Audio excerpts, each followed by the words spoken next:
This is Dr. Viola Pierce, here to discuss nursing retention. Please hit the subscribe button so that you won't miss out on any videos.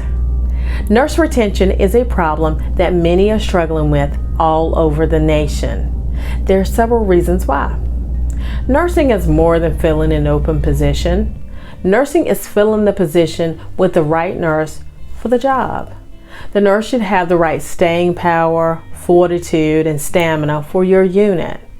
Just because there is an RN behind their name does not mean that they are the right fit for the specialty of which they are applying for.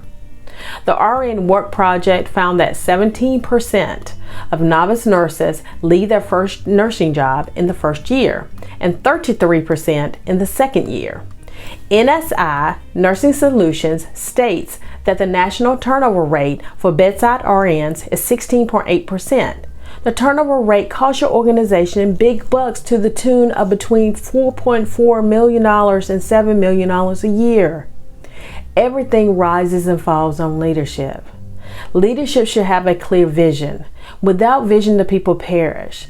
Anyone in the organization that is in a leadership position should have vision. The CNO and the CEO should have a vision for the forward progress of the organization and where they should be within the next 5 to 10 years.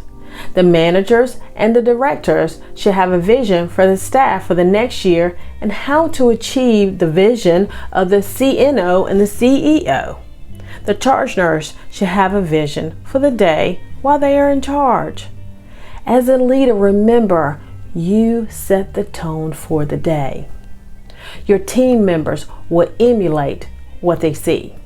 Your team members will need to follow effectively in order to be the future leaders that is desired of them. You are not able to lead if you are not able to follow. Since they are the future leaders, then it is important for you to set a great impression. You as a leader should be growing yourself.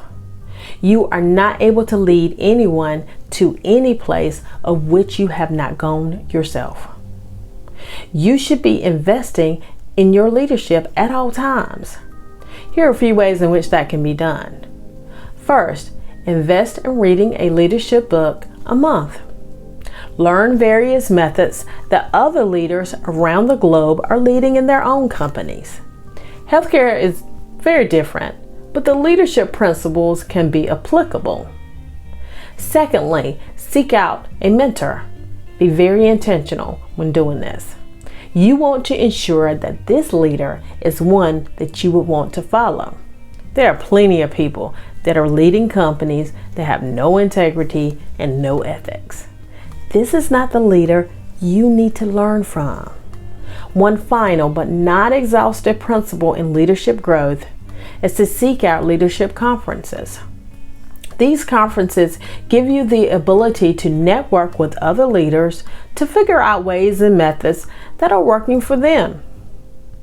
Be a servant leader. A lot of people have a problem with the word servant. They think that it equates to being a slave, and it is completely different. It is giving people what they need as opposed to what they want. You realize that every person deserves to be respected, and they deserve your trustworthiness. You may say, well, they are not respectful to me. Remember, life is 10% of what is done to you and 90% of how you react. Your reaction is not dependent upon what they do. Your reaction is dependent on your inward integrity. When you react in a way that is opposite of how they think that you will react to their disrespect, this influences them to show respect in the future. Whether they will do it or not, it's up to them. You cannot control what others do. The only person that you can control is you. Now, don't get me wrong, the disrespect needs to be addressed, but not in a negative manner. It should be addressed in a way that leaves the employee empowered to change their behavior. You as a leader should give them an action plan that needs to be followed so that they have goals set because they are influencing others that are on your unit. Last but not least, You should be raising leaders. There is so much competitiveness in this world.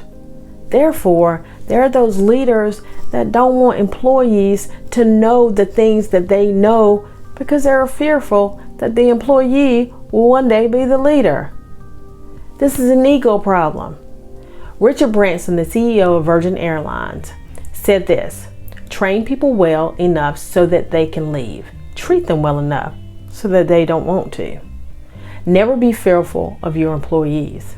Be their mentor, be their leader, and give them the ability to advance the unit in your absence. This is Dr. Viola Pierce, the Nurse Nurturer, nurturing nurse healthcare providers, one message at a time. If you like this video, please hit the subscribe button. Also, this is a dialogue, not a monologue. Leave me a comment in the box below. Thank you for watching. Have a great day.